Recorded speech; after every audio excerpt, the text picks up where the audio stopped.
Welcome to this place called Earth and the project, Moral and Ethical Inversions. In this short Power Without Aggression, the ethics of calm authority. Take a breath and feel into your spine. Notice the difference between tensing up to look strong and relaxing into a deeper, steadier strength. That difference is the heart of this short. We are used to equating power with dominance. The loudest voice, the sharpest tongue, the biggest ego, the most forceful presence. Films, politics, and corporate life all glamorize the person who storms into the room and bends it to their will. But here's the inversion. The more someone needs to prove their power, the less power they actually have. Aggression, the costume of fragile power aggression, is often a defense mechanism wrapped in status. It shows up as intimidation, shouting, interrupting, belittling, making others feel small, weaponizing anger aggressive people rely on, fear, social hierarchy, emotional volatility to get their way. But underneath that, there's usually insecurity, fear of being exposed, lack of inner control, a brittle sense of self that cannot tolerate disagreement.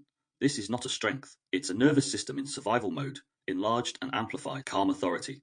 Power rooted in self governance. Calm authority feels entirely different. A calm person in their power doesn't raise their voice often and doesn't need to listen more than they speak. Is clear without being cruel, sets boundaries, without theatricality, can say no, without justifying it for 10 minutes, doesn't need to win every interaction. People feel something in their presence, not fear but gravity. They may not agree with everything this person says, but they sense this person can't be easily moved from themselves. That is ethical power. Why calm power is morally superior? Because it doesn't require violating others. Aggression often compels compliance through humiliation, fear of punishment, social exclusion, emotional threat. Calm power creates alignment through clarity, consistency, presence, mutual respect. One destabilizes others to stay in control. The other stabilizes others so everyone can see more clearly.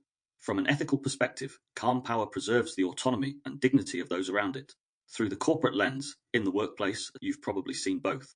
The manager who rules by fear, the leader whose presence makes you exhale. Fear-based bosses generate short-term results, long-term burnout, back channel resentment, fragile loyalty.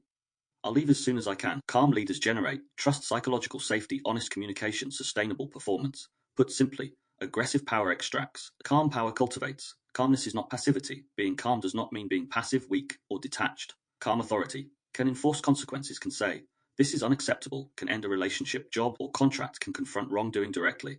It just doesn't do it from reactivity. It does it from choice. Calmness gives you a gap between stimulus and response. Ethically, that gap is where your conscience lives.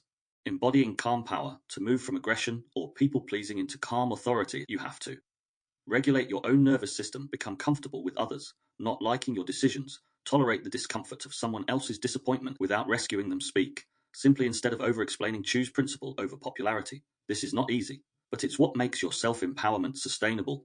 Think of someone you've met who felt truly powerful in a grounded way. Ask yourself, did they make people smaller or safer? Did they dominate the space or hold the space? Did they react wildly or respond with considered conviction? That difference is the ethical line between power and control. So to close this short, anyone can shout, anyone can threaten, anyone can dominate someone afraid. But to remain calm, ethical, and clear when you could use force, that is power. Calm is contagious, so is chaos. Consciously choose the one you broadcast.